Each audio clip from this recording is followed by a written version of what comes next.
하나님 말씀은 디도서, 디도서가 어디냐? 신약 성경 뒤에 부분에 있는데요. 디도서 350장에 있네요. 신약 성경 350장 뒷부분에 있습니다. 50장에 있네요. 히브리서 전에 있는 히브리서 전에 있는. 네.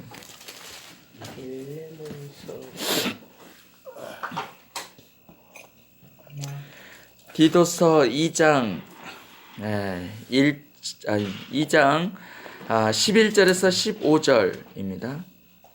디도서 2장 11절에서 15절.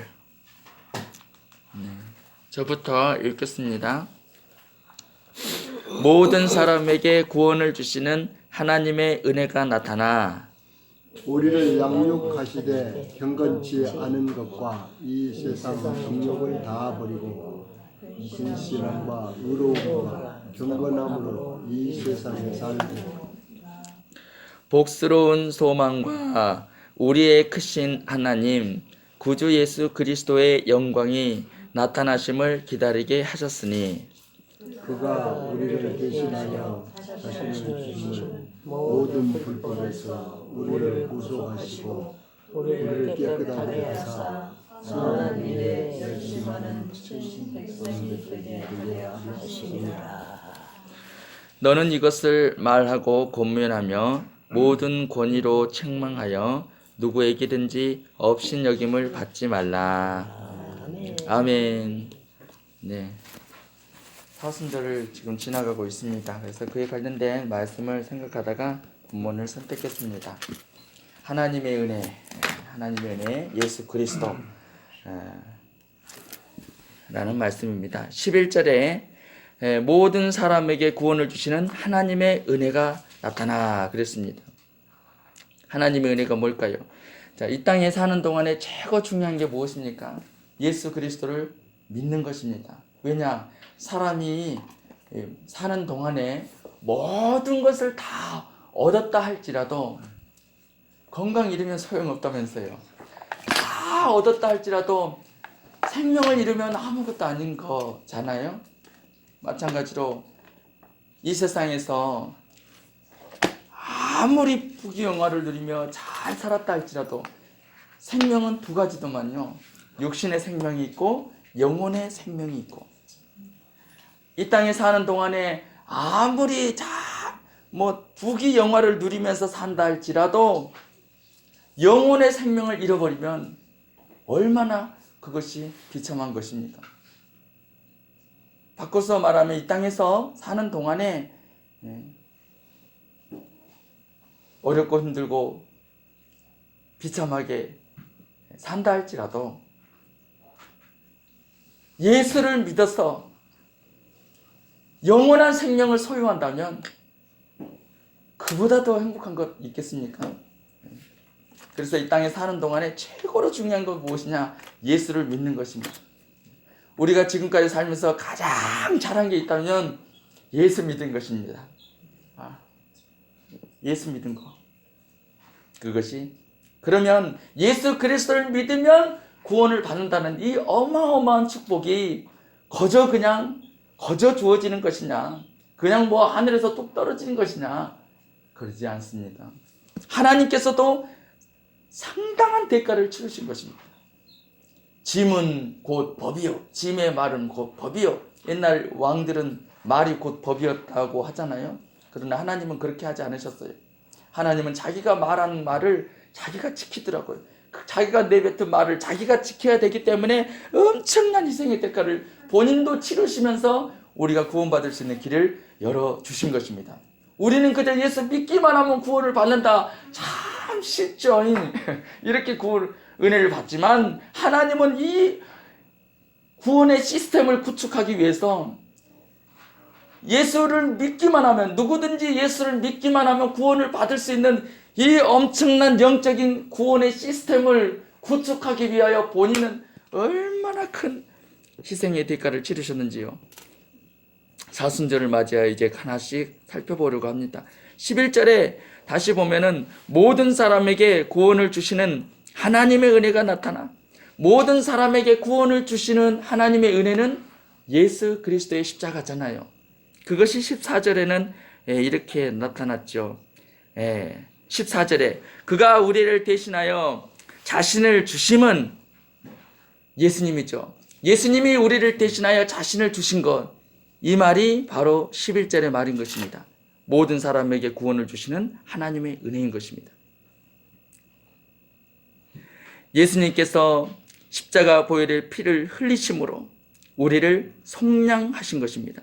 그가 우리를 대신하여 자신을 주심은 모든 불법에서 우리를 구속하시고, 여기는 구속이라고 나왔구나. 똑같은 말입니다. 개정 성경에서는 속량하시고, 속량, 구속, 똑같은 말입니다. 속량이 무슨 말이냐? 돈을 값을 주고 샀다는 뜻입니다. 값을 지불하고 샀다라는 거예요. 정당한 대가를 지불하고 샀다라는 것입니다. 그래서 우리는 떳떳한 것입니다. 떳떳하게 이제 하나님의 자녀가 되었으니 당당하게 하나님의 자녀로서의 권세를 선포하시고 누리시고 승리하시기를 바랍니다. 기념관 지을 때에 원래 창고로 쓰였잖아요. 그 안에 쓰레기며 뭐 얼마나 많았어요. 우리 그 침대 매트리스 두꺼운 거, 요양원의 침대 매트리스, 그게 그냥 엄청 많았잖아요. 나중에는 도저히 안 되겠기에 잘라서 불에 태웠어요. 근데 태우기 전에 10몇 개 정도는 버렸는데 돈 내고 버려야 돼요. 그래서 한 개당 5,000원씩. 그래서 그때 5만 원인가 6만 원인가 주고 버렸거든요. 그 딱지 사서 면사무소 가서 딱지 사서 붙이고 서류 그거 가지고 있고, 저기 그 굴다리 그 옆에다가 차에서 그거 내리고 있는데 누가 빠른 속도로 얼굴이 상기돼서 오더라고요. 아마 제 생각에 너 딱 걸렸으니 그런 표정인 것 같아요. 너 제대로 걸렸어. 딱 걸렸어. 오자마자 요새는 카메라가 무서워요.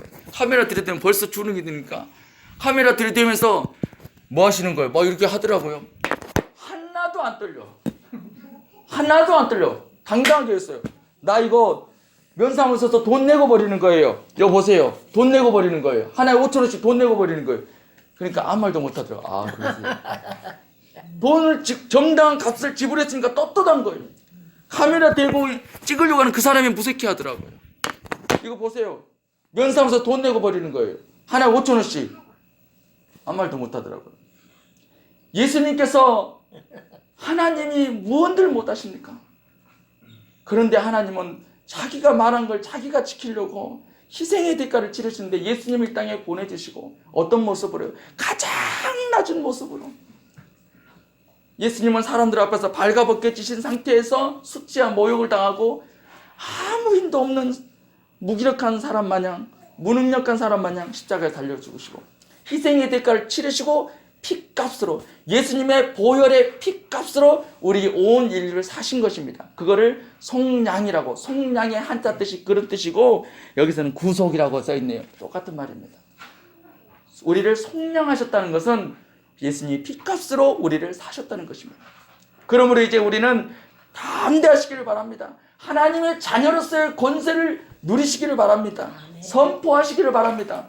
내가 나사렛 예수 그리스도를 명하노니 이렇게 할 수 있는 거예요. 이 권한이 어디서 주어졌습니까? 이 권세가 어디서 주어졌습니까?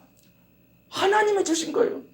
하나님의 영접하는 자, 곧 그 이름을 믿는 자들에게는 하나님의 자녀가 되는 권세를 주셨으니 은혜의 보좌 앞에 담대히 나아갈 것입니다. 누구 이름으로? 예수 이름으로. 내 모습을 보면 얼마나 추하고 부끄럽고 부족해요. 그러나 예수 이름으로 우리가 어찌 감히 하나님께 뭐 해달라고 구해요. 그러나 예수 이름으로는 구할 수 있어요. 예수 이름으로 구할 수 있고 예수 이름으로 하나님 앞에 부족하지만 감히 주님 앞에 떳떳하게 나아갈 수가 있는 것입니다. 속량 구속하신 것입니다. 어디서요? 14절 다시 한번 보면은 그가 우리를 대신하여 자신을 주심은 예수님 십자가 보혈의 피를 흘려주신 것은 모든 불법에서 우리를 구속하시고 어디서 속량하셨다고요? 불법에서 속량하셨다고요. 갈라디아서 그 6장의 말씀에서도 불법은 뭡니까? 법을 범했다는 것입니다. 무슨 법을 범한 것입니까? 율법을 범했다는 것입니다. 율법으로는 모든 사람들이 불법자입니다. 모든 사람들이 범법자입니다. 왜냐하면 율법은 99개를 잘해도 하나 틀리면 다 틀린 거예요. 60점도 틀린 거예요. 70점도 틀린 거예요. 90점도 틀린 거예요. 99점을 만나도 틀린 거예요. 율법으로는 모든 사람들이 범법자예요. 다 죽어야 되는 거예요. 거기서 우리를 속량하셨다는 것입니다. 율법은 모든 사람이 죽어야 되니까 율법을 다른 말로 죄와 사망의 법이라고 하는 것입니다. 그러나 하나님께서 거기서 우리를 속량해 주시고 예수 그리스도의 핏값을 주고 우리를 속량해 주셨습니다. 어디로요? 그리스도의 법으로. 그리스도의 법은 다 99개를 못해도 하나만 잘하면 잘했다고 해주시는 거예요. 오네시모도 얼마나 나쁜 사람이었어요. 그러나 예수 그리스도를 믿으니까 필요 없는 사람이 필요한 사람이 되었고, 사도 바울도 얼마나 사실은 죄를 많이 지었습니까? 예수 믿는 사람들 잡아다 괴롭히고, 스데반이 죽어가는데 그 앞에 서가지고 죽어 마땅한 인간이라고 그런 생각을 하고 있었고, 얼마나 예수 믿는 사람들을 괴롭히며 살기 등등하게 하나님의 일을 방해했습니까? 사실 영적으로 보면 죽어 마땅한 것이지만 하나님께서 하나 보시고, 하나님을 향한 그 열정 하나 보시고 인생을 뒤집어 놓으시잖아요. 그러니까 다 못돼도 하나만 잘하면 용서해 주시는 게 그리스도의 법인 것입니다. 그래서 그리스도의 법을 다른 말로 생명과 성령의 법이라고 그런 것입니다. 하나님께서 우리를 불법에서 우리를 구속하시고, 이 말은 율법에서 그리스도의 법으로, 죄와 사망의 법에서 생명과 성령의 법으로, 죽이는 법에서 살리는 법으로, 올가 매는 법에서 풀어 자유케 하는 법으로 우리를 바꿔놓으셨다는 것입니다. 그래서 이제 우리의 사고방식이 은혜의 사고방식으로 바뀌어야 됩니다. 뭐 해야만 한다가 아니고 하고 싶다. 할렐루야. 주일 예배 드려야지. 안 드리면 목사님께 전화 올 거야. 가 아니고 예배 언제 예배 드려? 사실 예전엔 금요철 예배 그렇게 기다려질 때가 있었어요. 아이고 내 말하는 중에 내 본심이 드러나 버리네. 그럼 지금은 금요철 예배 안 기다린다는 뜻인가? 아이고 이상하네. 예전에 정말로 기다릴 때가 있었어요. 막 우리 한참 우리 막 여기서 은혜파들이 있었잖아요. 선우 장로님 뭐 은혜파들 신하은 집사님 뭐 이렇게 있을 때, 그러면 오늘 금요일이다. 우와 할렐루야. 오늘 또 무슨 말씀 주시지? 기다려. 주여. 이렇게 침튀기 가면서 기도하면서 이렇게 사모하며 그럴 때가 있었어요. 지금도 사모하죠. 네. 다비다도 원장님 헌금 투시를 계속 사모해요. 원장님 헌금 투시할 때 제가 다 녹음하거든요. 카톡으로 보내요. 근데 한번 그래요. 좋은 말씀 주시면 엄청 좋아하더만요. 근데 한번 내가 녹음을 하다 잘못해가지고 편집을 안 하고 그냥 원본 그대로 한번 보냈는데, 편집을 해야 되는데 편집을 안 하고 보냈더만. 사모해요. 우리는 이렇게 말씀을 지금도 사모합니다. 하나님께서 우리를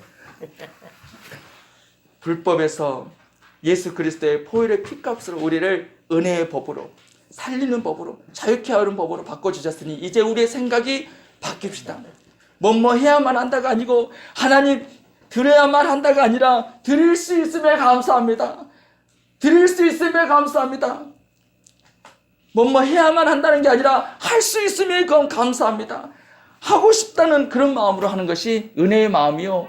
어거지로 안 하면 안 되니까 하는 마음은 은혜의 사고방식이 아닌 것이죠. 하나님께서 우리를 불법에서 우리를 구속하여 주셨으니 이제는 억지로가 아니라 자유를 주셨으니 이 자유를 가지고 자신의 욕망을 채우는 데 쓰지 말고, 하나님 우리에게 자유를 주셨으니 이 자유를 가지고 하나님의 일을 하는데 선용하는 하나님의 복된 사람들이 되어야 할 것입니다. 그리고 14절에서 계속해서 보면은 우리를 구속하시고 우리를 깨끗하게 하사, 그러니까 우리를 구속해 주신 이유가 무엇인지 말하고 있습니다. 그 이유는 선한 일에 열심하는 친백성이 되게 하려 하심이니라. 무슨 일이에요? 선한 일. 마태복음 19장에 어떤 사람이 예수님께 와서 예수님, 내가 무슨 선한 일을 해야 영생을 얻겠습니까? 아마 여기서는 구원을 받겠습니까? 그래 물어봤을 거예요. 내가 무슨 선한 일을 해야 영생을 받겠습니까? 예수님께 물어보자 예수님이 하시는 말씀이, 왜 내게 선한 일을 물어보느냐? 선한 일은 오직 한 분 하나님밖에 없느니라. 그렇게 말씀하시고, 선한 이는 오직 한 분 하나님밖에 없느니라 말씀하셔요. 그러면 선한 일은 뭘까요? 선한 일은 하나님이 기뻐하는 일이 선한 일입니다. 지금 여러분들이 하고 있는 일이 하나님이 기뻐하는 일입니까? 선한 일입니까? 그러면 최선을 다하시기를 바랍니다. 거기에 하나님께서 은혜 베풀어 주시고 우리에게 주신 사명을 우리가 감당하는 것입니다. 지금 하고 있는 일이 선한 일이잖아요. 이 일을 하라고 하나님이 구원해 주신 거예요. 예수님이 십자가의 보혈의 피를 흘리면서 우리를 불법에서 구속해 주신 이유는 선한 일 하라고, 무슨 일? 하나님 기뻐하는 일 하라고 해 주셨다, 그 말인 것입니다. 그게 우리의 사명인 줄로 믿습니다. 우리의 사명은 무엇입니까? 하나님께서 우리를 어떻게 부르셨는가? 그게 사명입니다. 하나님이 아브라함을 부르실 때, 하나님이 모세를 부르실 때, 하나님이 베드로를 부르실 때, 바울을 부르실 때 우리를 부르신 게 우리의 사명입니다. 하나님이 나를 어떻게 부르셨는가? 자기 사명을 잘 생각해 보시고 사명을 감당하시길 바랍니다. 또 내 사명이 무엇인지 잘 모르겠습니까? 남보다 더 잘하는 게 사명입니다. 똑같은 일이어도 누군가는 너무 힘들어해. 머리가 아파, 허리가 아파. 삭신수건 너무 힘들어해. 그런데 내가 하면은 뭔가 되는 것 같아. 사명입니다. 앞에서 뭔가 기획을 하고 프로그램을 진행하는 게, 누군가는 너무 힘들어. 어떻게 해야 될지 길을 모르겠어. 근데 또 누군가는 착착착착 일을 진행해 나가요. 그게 사명입니다. 남보다 내가 뭔가 잘하는 게 있을 거예요. 그게 사명입니다. 나는 글쎄 뭘 잘하지? 글쎄 나는 돈 버는 건 좀 잘하는 것 같아. 그게 사명입니다. 물질로 하나님 일을 하라는 겁니다. 본인이 다들 아실 거예요. 내가 남보다 이런 부분이 조금 나은 것 같아. 그게 사명입니다. 또 사명이 무엇이냐? 직분이 사명입니다. 하나님께서 직분을 왜 주셨을까요? 질서를 위해서 주신 것입니다. 자기에게 주어진 직분에 대하여 생각하며 그 직분을 잘 감당하시면서 사명을 잘 감당하시기를 바랍니다. 하나님께서 우리를 위해서 모든 사람이 구원을 주시는 하나님의 은혜가 나타났답니다. 그 은혜는 바로 예수 그리스도의 십자가였습니다. 예수 그리스도께서 십자가 지심으로 불법에서 우리를 구속해 주신 이유는 바로 우리를 선한 일하는 친백성이 되게 하시려고. 그 선한 일은 바로 오늘 우리에게 주어진 사명인 줄로 믿습니다. 내게 주어진 이 사명을 잘 감당함으로 예수님께서 나를 위해 십자가 보혈의 피를 흘리신 이 은혜가 헛되지 않도록 열심으로 달려가야 될 줄로 압니다. 사순절을 맞이하여 무슨 말씀을 이제 준비할까 하다가 이 말씀, 하나님의 은혜, 예수 그리스도를 생각하며 말씀을 준비했습니다. 주님의 은혜로 꼭 승리하시기를 바랍니다. 기도하겠습니다. 하나님 아버지 감사합니다. 언제나 우리와 함께 하시고 우리에게 귀한 은혜 주심을 감사합니다. 하나님 부족하고 연약합니다. 주님께서 함께하여 주셔서 주님의 그 사랑과 은혜를 생각하며 우리에게 주신, 각자에게 주신 사명을 잘 감당함으로 하나님께 영광을 돌릴 수 있도록 역사하여 주시옵소서. 주님께서 늘 항상 우리와 함께 주심을 감사드리고 예수 그리스도의 이름으로 기도드리옵나이다. 아멘.